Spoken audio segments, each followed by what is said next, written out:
Good evening, wine lovers, and welcome to the South African uh, SaveSAwine live stream. I just started talking without putting my microphone on, so sorry about that. So just before I start, a big thank you to our friends at the Fishwives Club who's sponsoring this live stream.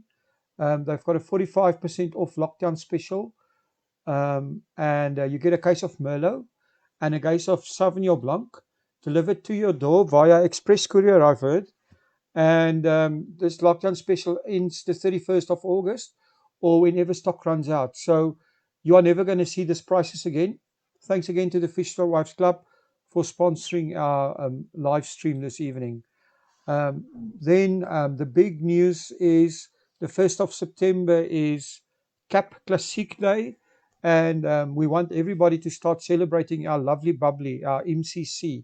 This morning, on the morning show, we featured Grote Post, and we are definitely going to feature more of our Cap Classique producers during the course of the week. And of course, the 1st of September is Cap Classique Day, where we will be really celebrating this. I'm interviewing uh, five or six, I think six of our largest Cap Classic producers in South Africa next week. Those podcasts will all be scheduled and played on the 1st of September to coincide with Spring Day and Cap Classic Day. So, what we want from each of you is to actually start posting pictures with Bubbly and put the hashtag Cap Classic Day when you post. So, that's what we want to push. And we really want to help our MCC producers. Um, Also support their Facebook page. Go to facebook.com/MCC Bubbly. That's that's facebook.com/MCC Bubbly. Then to see what specials is available in the Winelands. There's still some lockdown specials available, as you guys know. There's all kinds of deals from our producers. They're all listed. Or if you just want to buy wine online, you're anywhere in the world, just go to bit.ly/find SA Wine. It's a comprehensive list. That list is updated daily, and our producers know that they can go there as well and list their products. Um, we've got an exciting new campaign announcement coming up tomorrow morning at 8 o'clock on our live show. This is going to be very, very exciting. So don't miss that. That is one of the big things happening this week. A completely new campaign. As you guys know, our wine farms are not out of the woods yet. Many people are still facing the prospect of losing their jobs. Many producers are still facing the prospect of losing their farms and families, their livelihoods. So everyone still needs our support, even though people feel like things are back to normal slightly, and they feel they want to celebrate. This is not a time for complacency. So we want everybody to go out and think of who else you can invite to this group. We're closing in on 55,000 members, but we need to go to 100,000 members shortly. So please keep pushing. Please keep inviting people to the group, and join us tomorrow for exciting announcements. Then our featured podcast for tonight is going to start playing soon, just about podcasts. If you're a producer and you want, or a winelands business, a restaurant, a spa, anybody in the winelands that wants to be interviewed, just contact us. Write us an email to visitthewinelands@gmail.com. That is visitthewinelands@gmail.com. And you can come in line to be featured on one of our podcasts. If you have a special offer, whatever, please let us know. We've got podcast advertisements available, and we are always glad if we can find a sponsor. Sponsors keep us going. And on that note, I need to say again to our sponsor of this evening's live stream, the Fishwives Club. Thank you so much for sponsoring us. They've got a 45% off lockdown special. Ends on the 31st of August, and you get a case of Merlot, a case of Sauvignon Blanc, uh, delivered to your door via express courier, So thank you guys for really supporting us, and you've been sponsoring quite a few of your live streams and morning shows. So thank you for that. This evening's podcast is with wine lover and blogger Johan Crawford of Planet Wine. Johan is a very interesting person, so listen to what Planet Wine is doing to do their part. They're an influencer on Instagram and a blogger, and really, doing their part to promote the winelands. Again, tomorrow morning, 8 o'clock. Please be on line as we are going to have a big announcement in our morning live stream tomorrow morning. There's a very very big campaign starting, so stay on for that. And now, without further ado, let's listen to the podcast with Johan Crawford. Good night, and have a great Sunday evening for the rest of the evening. Welcome to About the Winelands. In this show, we welcome to About the Winelands. In this show, we will be chatting to influencers and leaders in the wine industry, winemakers, restaurants, and other businesses. Tune in every Wednesday and Friday for our latest episodes. You will find us on YouTube, Spotify, Google Podcast, and Apple Podcast.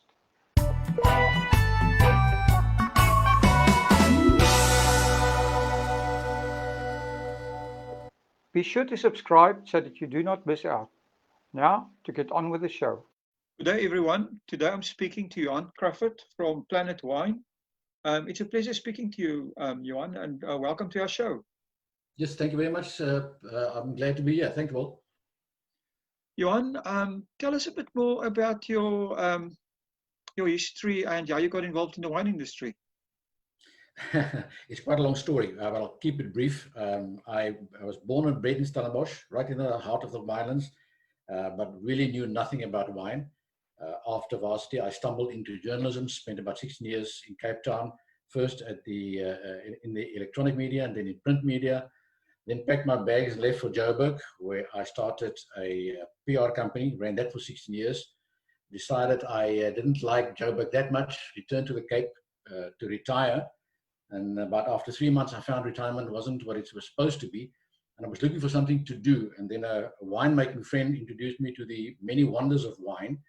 And I studied at the Cape Wine Academy, started visiting winemakers, learned from them, and eventually got my hands dirty and planted Grenache vines at Nederburg.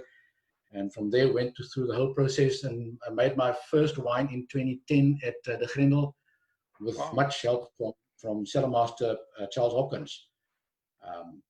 And then out of the blue, one day I was approached by a major Afrikaans publication to do a monthly wine column for them. And I did that for a couple of years. And then it started feeling like work, and I chucked that. And my lady friend then, who's my wife now, suggested I start my own website. And Planet Wine started as a purely Afrikaans wine website.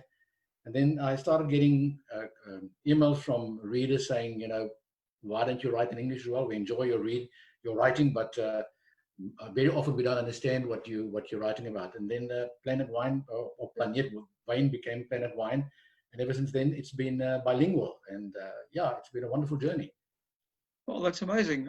So Planet Wine that is a blog, right? It's written word. Yes. Yeah. Okay, that's interesting. So blogging, is this now your full-time profession, or is it a side hobby, or how do you see it? I'm just about everything I've done all my life has been driven by passion, and I've got a great passion for wine. Both my wife and I are foodies. And the funny thing is, when I got into the wine thing, I for the first time learned the wonders of flavors and aromas. And then obviously getting into food, the wonders of different textures. And we both love to travel. So we're very fortunate that we travel overseas once or twice a year. And for the last 10 years, we've been visiting Europe, different countries, and obviously enjoying their wines and comparing their wines and their wine tourism offerings with what we have. Well, that sounds awesome. I mean, that's the three categories on your blog, right? Wine, food, and travel. and now I That's correct. understand why you chose these three. Um, have you travelled to other wine regions besides Europe? Not yet. Last year we went to Turkey, which I didn't expect uh, much in terms of wine. Then I did a bit of research and discovered that they also have a very strong history. We went 2 years ago. We went to Russia and in Northern Europe, where I did not expect wine. I did get wine, but I did find wine, but very often made from berries and not grapes. But Russia, for example, has a wine industry, and I was quite surprised to discover that. Well, that's something I didn't even know. This shows you, right? Always learn something. So, Absolutely. Johan, your favorite wine region? I mean, I know you're biased towards Stellenbosch, but tell us you've traveled a lot. So, what is your real favorite place? Uh, I often get asked my favorite wine and my favorite wine area, and I always tell people, it's like asking a pair of triplets, which one is your favorite triplet? Um, it's so difficult. We're just so fortunate in South Africa. I don't think we really realize how spoiled we are for choice, not just in terms of the diversity of wines and wine styles, but I mean the other offerings like restaurants, accommodation, and activities to do. So yeah, I think I'm going to skip that one. I think every region is very special. And every region offers something unique as far as I'm concerned. So that's interesting to me. When the first time I went to France, I expected something similar to the Cape Winelands, whereas your Bordeaux region seems to be a factory, and Champagne is a bit more welcoming. But the Cape Winelands is really unique in the way it welcomes visitors, isn't it? Absolutely, absolutely. We, as I said, 2 years ago, I'm trying to get my bearings right. 2018, we visited France and then Switzerland, and I think the big disappointment of France was Châteauneuf-du-Pape. Maybe I expected too much, but I mean, what we got there was not close to what we offer here in South Africa. Burgundy, we were very impressed. Chablis, but as I say, overall, I think we offer probably better than most wine producing countries. Yeah, the experience is very, very nice. There's no wonder that we're one of the top tourist regions. So you and your blog I mean, you're influencing the industry. So if a wineries business are sitting out there and they say, I think I'd like you on to write about my business or about my wine or my winery, how did they get your attention? They send me an email, they contact me. As I said, this to me, it's a hobby, something I enjoy very, very much. I don't charge anybody anything to do an article. Most of the approaches come from my side, where I would approach a lesser known or a new winery and ask them, can I come and visit you, taste your wines and write about you? As I say, we don't charge anybody. We do it for free simply because I'd like to introduce more and more people to more and more wines and more wine areas. So as I say, it's purely passion driven. I assume at least they give you a bottle of wine or a dinner or a lunch every now and then. Every now and then. All right. Just a quick interruption, but I do need to remind you that we are currently in a very difficult time. The South African government has set up a fund where businesses and individuals can donate to support our country through this crisis. Go to the website now and add your small donation. www.solidarityfund.co.za. Please join us all in the fight against COVID-19. That is at www.solidarityfund.co.za.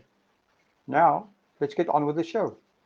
So Johan, in terms of the whole winelands has expanded so much in the last few years. I mean, we've expanded. I mean, all over the country there's wine now. So what is what is to use the most exciting developments in the South African wine industry over the last few years? I think the one thing, as I'm from the old school, and my friends who are in the winemaking business, we tended to make, or they tended to make wines the way their fathers did and their grandfathers did. Where today's younger generation are more energetic, they seem to push the envelope more. They're more adventurous. They would try new varieties. The one thing I do like is the fact that we're spending more and more time on experimenting with lesser known varieties. A few years back, we were in Croatia, and on the island of Korčula, I discovered some absolutely magnificent white wines. And speaking to the winemakers there, I mean, they've got a very similar terroir to what we have. So there's still so much growth potential in South Africa. It's actually amazing. So do you see your blog Planet Wine, expanding? Are you getting a lot of, your readers? If you have to say your ratio between South African readers and international readers, what would that be? Do you know? I'd say it's about 80% local and about 20% overseas. I'm surprised that we've actually got a couple of people following us from Russia. I don't know how much they understand of what I'm writing, especially in Afrikaans, but they seem to be very keen. And what I like about it's a small. I don't have a mass following, and I've never been interested in that. This is not for me to make money or anything. This is just passion driven. And what I like about the people that read Planet Wine, that follow it, is the fact that they're very keen, very enthusiastic. Whenever I write about a new winery or a new wine or a wine style, there seems to be a lot of comment, questions, and people would go out and try it and come back to me and say, no, you're either right or you're wrong. We don't like it or we love it. So, yeah. So next question I had is, about the coronavirus, and it's forced everyone to rethink their business models. And your business model, or your passion model, if I can call it that way, has been online from the start. So you're not really affected by something like Corona, but certainly your readers and other winelands businesses are. And Yes. what would you suggest for them? Do you have any changes or things that they could do to get themselves, their stories out, and or maybe even additional digital business models?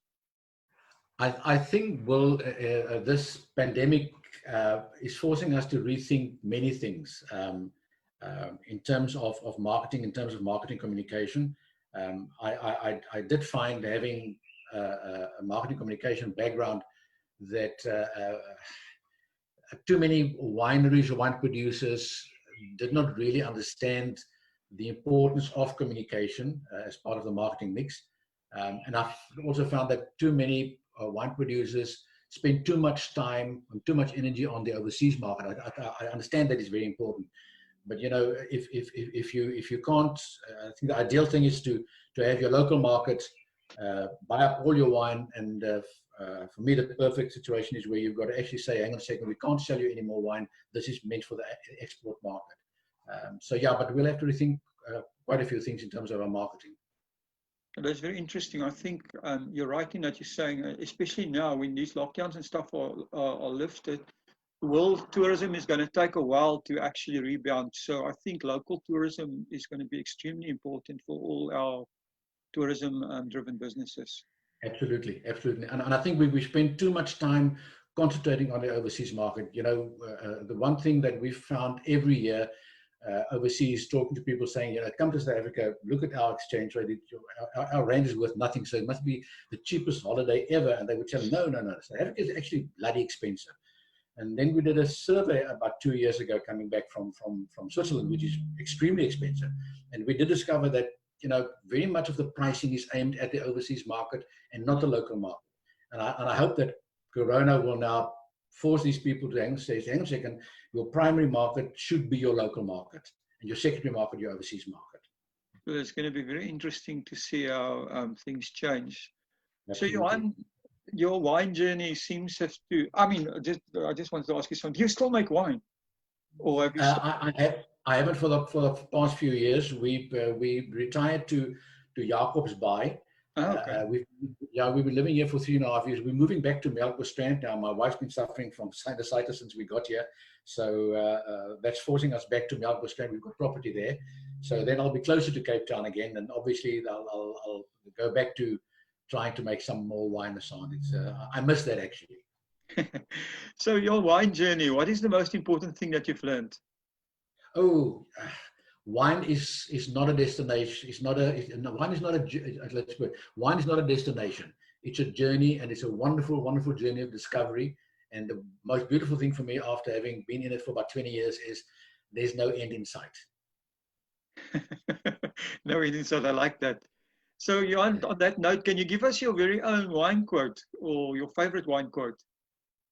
That would probably be it. That wine is not a destination; it's a journey of discovery. And I've just done an article on which will be published soon on Planet Wine about people who limit their taste to just one wine or just one style, and I find that so. And I don't want to be nasty, but so ignorant with so many wine styles, so many wines out there, that people just limit themselves to one wine or one wine style. Go out there, try new wines. Don't, if you taste a wine you don't like the first taste, don't push the glass away. Try it again. Be open-minded. And the main thing is get to know the basics of wine. Understand what wine is all about, the flavors and the aromas. You'll enjoy it so much more. Johan, I mean, that's such good advice. And, I'm looking forward to reading your new article. So if people want to get hold of you or Planet Wine, where do they find you? Well, obviously, planetwine.co.za. If people want to send me an email, it's wine@iafrica.com. My details are on the website anyway. And it has a Facebook page. And people can just send me an email, a message on the Facebook page. I'm looking forward to lesser known, lesser commercial, unknown wineries contacting me. I'd love to do their stories. I'd love to tell their stories. To me, that's one thing that I enjoy most. So going back to what you were saying in communication, right? I don't think that wineries or wine estates realize they've got such a rich history and so many stories to tell. And it's Absolutely. great that you have the platform for them to tell those stories, because the more you tell your story, the more people engage with you. Exactly. And to keep secrets in such a competitive industry is stupidity on steroids, as far as I'm concerned. And there's an expensive way of communicating, and there's a more cost-effective way of communicating. Wineries and wine producers should sit down and rethink their marketing mix, and don't discard PR just because some PR companies are very expensive. I totally agree with you. Johan, it was been a pleasure talking to you. Thank you, Will. And thank you. I will leave links in the description below to Planet Wine and to your Facebook page and your Instagram and everything. And thank you very much for spending the time. It was enlightening. Thank you very much, Will, and thank you very much for having me. I really enjoyed it. Thanks a lot, and best of luck for the rest of the year. Thank you for supporting our show. If you would like to get more exposure for your business, please have a look at our sponsorship options. Thanks again for supporting About the Winelands. Please follow us on YouTube and on our social media channels. All details and links are in the description.